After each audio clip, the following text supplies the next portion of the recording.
আর আমি সেই বাসায় আরেকজনের ইউজ করা কাপড় চোপড় পরেছি।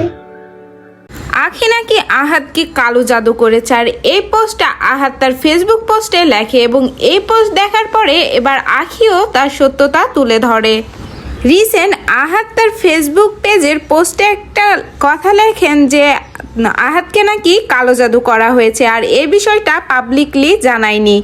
এবার সেই বিষয়টাও জানিয়ে দিল, আর সেইটা বলার পরপরই এবার আখি তার ফেসবুক পেজে একটা পোস্ট করেছে।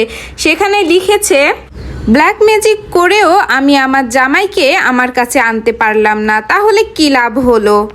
আর হুজুর বলছে ব্ল্যাক ম্যাজিক 3 বছর আগে খাবারের মাধ্যমে করা হয়েছে।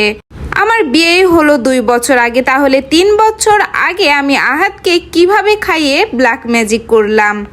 যদিও আহাদের করা পোস্টে কোথাও কিন্তু বলা হয়নি যে আহাদকে আখি ব্ল্যাক ম্যাজিক করেছে, কিন্তু তারপরও আখি এটা নিজের ঘাড়ে নিয়ে সেও একটা পোস্ট করে এবং সেখানে লেখে সে বোঝাতে চেয়েছে যে আহাদ তাকে মিন করে বলেছে। তবে মানুষের সম্পর্ক যখন ভালো থাকে না তখন সেখানে খারাপ কিছু লিখলে সেই অপর মানুষের কাঁধেই সেইটা যেয়ে বসে। এই জন্যই হয়তো বা আখি এইটা মিন করেছে যে আহাদ এটা আখিকেই বলেছে।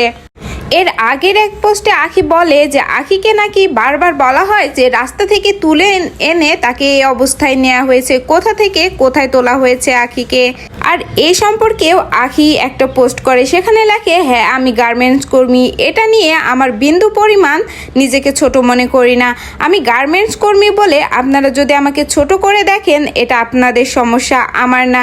বাংলাদেশের 80% মানুষ এই গার্মেন্টসে কাজ করে পেট চালায়। আমি আমার জীবনে কখনোই কোনো কাজকে ছোট করে দেখিনি।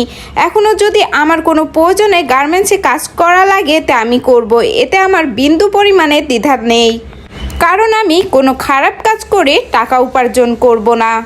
তবে ব্ল্যাক ম্যাজিক সম্পর্কে যে বিষয়টা আহাদ শেয়ার করেছে, আমি বলবো আহাদ কিন্তু কোথাও সেখানে আখির নাম বলেনি এবং আখিকে মিন করেও বলেনি। তবে তাও আখি সেটা নিজের কাঁধে নিয়ে উল্টা আরও পোস্ট করেছে। তো ভিউয়ার্স, আপনাদের কি মনে হয় আখিকে এটা করে ঠিক করেছে নাকি ভুল করেছে? আহাদ এই কথাটা কাকে বলেছে, আখিকে বলেছে নাকি অন্য কাউকে? আপনাদের মতামত জানিয়ে যাবেন এবং পরবর্তী ভিডিওতে এই ব্যাপারে তিশা কি কমেন্ট করে সেইটাই জানাবো আপনাদের। তবে এই পোস্টে পাবলিকও অনেক কমেন্ট করে, সেখানে এমন কমেন্ট আসে এখন কত দোষ দিবে, প্রথম বউরেও এই তিশা তাড়াইছে। আরেকটা কমেন্টে বলে, আরে তিশা মায়াটা অনেক চালাক, এমন ভাব ধরে মনে হয় কিছুই জানে না। তিশার বাপের বাড়ির সবগুলো আহাদের বাসায় থাকে কেন?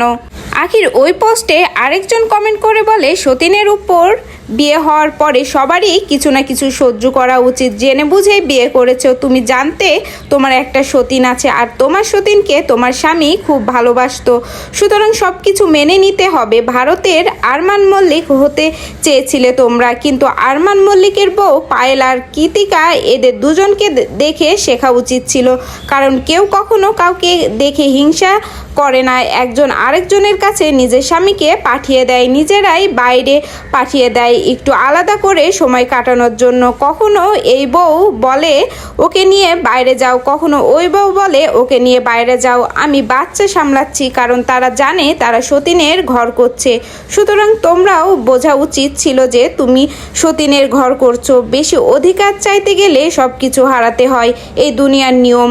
যা পেয়েছিলে সেটা আঁকড়ে ধরে বেঁচে থাকা উচিত ছিল। এখন সন্তানরা বাবাহারা হলো নিজের লোভের জন্য, লোভী মহিলা কোথাকার।